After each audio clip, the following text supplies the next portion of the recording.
시청자 여러분 안녕하십니까? BOA 모닝 뉴스입니다. 첫 소식입니다. 북한이 2일 잠수함 발사 탄도미사일 SLBM으로 추정되는 미사일을 발사하자 미 국무부는 도발을 자제하고 협상에 임할 것을 촉구했습니다.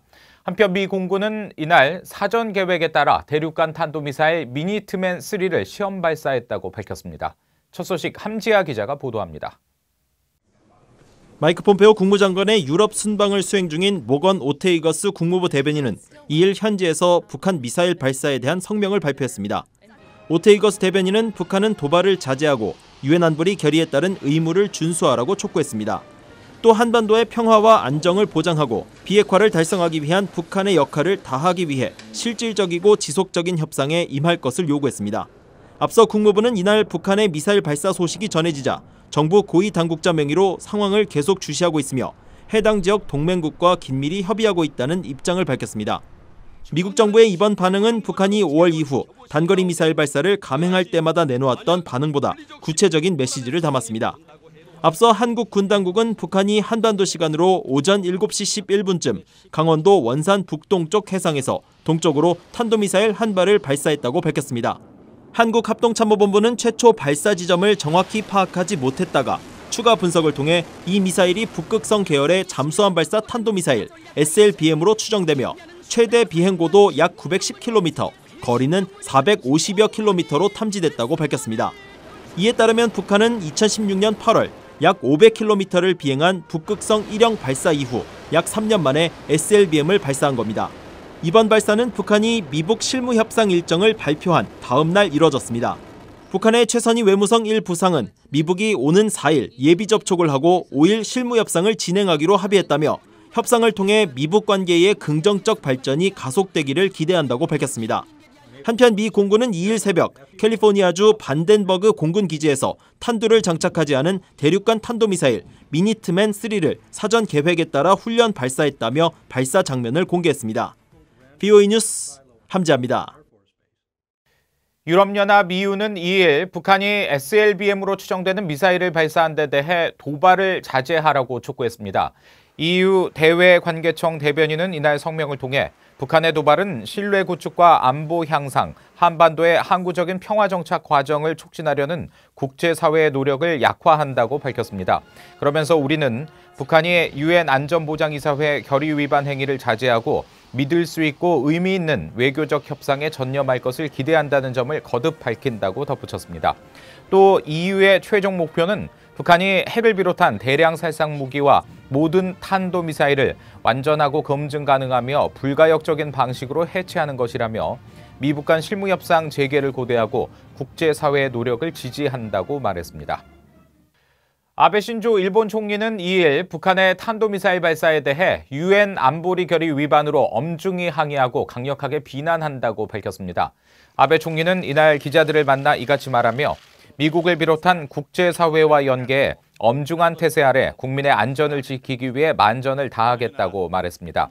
스가 요시히데 관방장관은 북한 미사일 발사 직후 기자회견을 열고 북한이 탄도미사일 2발을 발사했으며 한 발은 배타적 경제수역 바깥쪽에 낙하했고 나머지는 시마네현 고도섬 앞바다에 떨어졌다고 발표했습니다.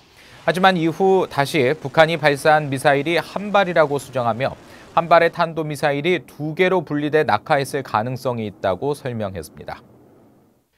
미국과 북한이 이번 주말 실무 협상을 개최할 것으로 알려지면서 이 비핵화 방안과 관련해 평행선을 달렸던 양측 간 이견이 해소될지 주목됩니다.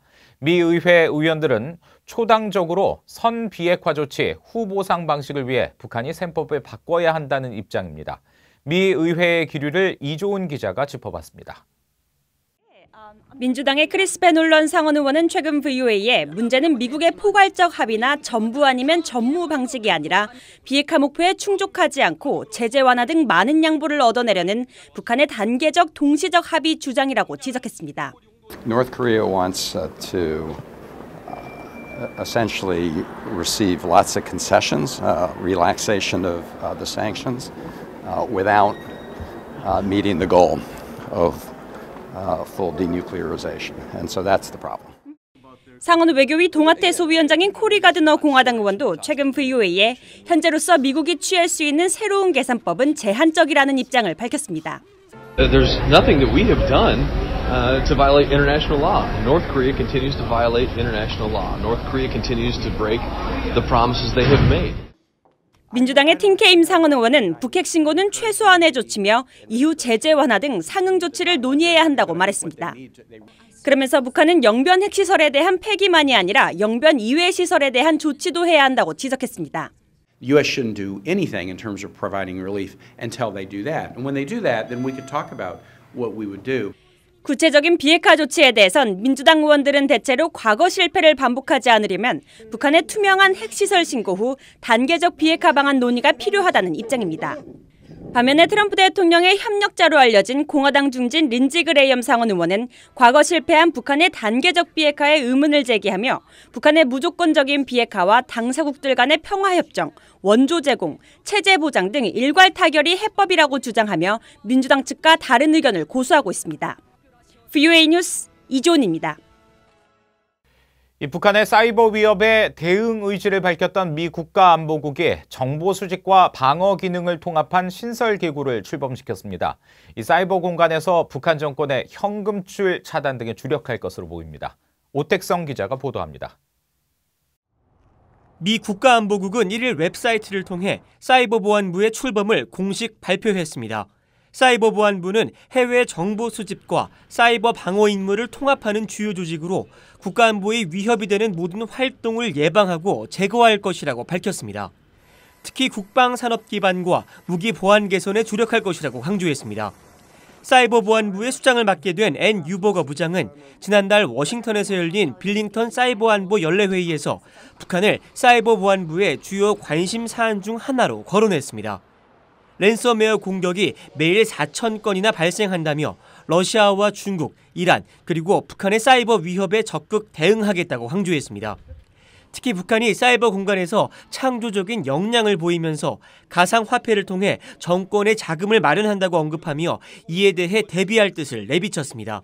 최근 미국과 국제사회의 관심은 북한의 사이버 공격, 그 가운데에서도 가상화폐 해킹에 집중되고 있습니다. 미 재무부는 지난달 라자루스와 블루노로프, 안다리엘 등 북한 해킹 그룹 3곳을 특별 제재 대상으로 지정했습니다. 이와 함께 북한의 해킹에 대응하기 위해 종합적인 대책이 필요하다는 점도 밝혔습니다. We've led the Financial Action Task Force in adopting comprehensive measures for how countries must regulate and supervise digital assets, including digital or cryptocurrencies, to address and mitigate the associated anti-money laundering and terrorist risks. 유엔 역시 북한의 가상화폐 해킹에 주목하고 있습니다. 안보리 대북제재위원회 전문가 패널은 최근 중간 보고서를 통해 북한은 지난 2017년 2월부터 2019년 5월까지 한국과 태국 등 아시아 국가의 가상화폐 거래소를 대상으로 15차례 공격을 감행했다고 적시했습니다. 또 이에 따른 피해액은 약 1억 7천만 달러에 이른다면서 각국의 가상화폐 거래소는 자금 세탁 방지를 위해 의심스러운 거래를 감시하고 공격을 받았다면 해당 계좌 정보를 정부 당국에 공개하는 등 책임을 다해야 한다고 권고했습니다. VOA 뉴스 오택성입니다.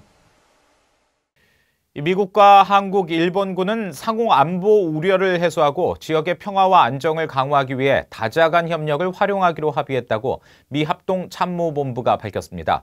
미 합참은 마크 밀러 신임 합참의장 취임을 계기로 박한기 한국 합참의장과 야마자키 고지 통합막료장 등 미한일 3국 합참의장의 1일 국방부 회동에 따른 추가 내용으로 이같이 밝혔습니다.